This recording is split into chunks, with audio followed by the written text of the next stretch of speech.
दरवेळी शेपटी वळवळत पायाखाली यायचं आणि पाय पडला की फणाव करायचं.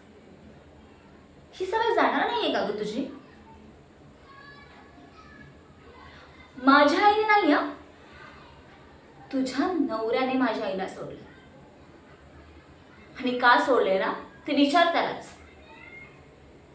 बघ कसा मान खाली घालून तुझ्या पदरामागे लपलाय, नेमरठासारखा. विचार ना, विचार त्याला. का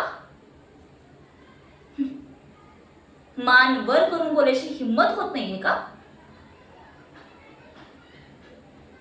वंशाचा दिवा फक्त पोरगाच पाहिजे, पोरगी नको, ह्या अशा गलिच्छ विचाराच्या माणसासोबत माझी आई राहत नाही ना, याचा मला खूप अभिमान आहे. रात्रंदिवस कष्ट करून तिने आम्हाला स्वाभिमानाने आणि मानाने जगायला शिकवले.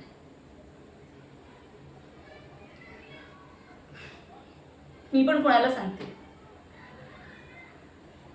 नवऱ्याच्या जीवावर जगणाऱ्या आणि लाली पावडर लावून अख्ख्या गावात मिरवणाऱ्या तुझ्यासारख्या बाईला काय माहिती असणार ग, की कष्टाने मिळवलेला मान सन्मान काय असतं ते.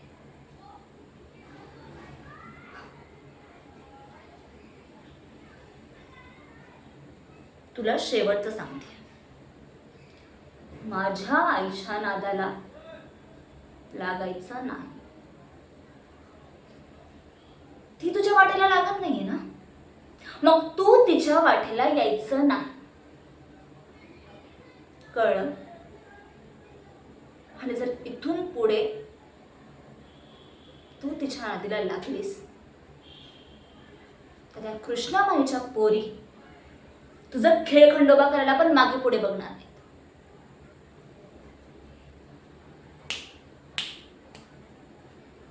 चल निघित ना. थँक्यू.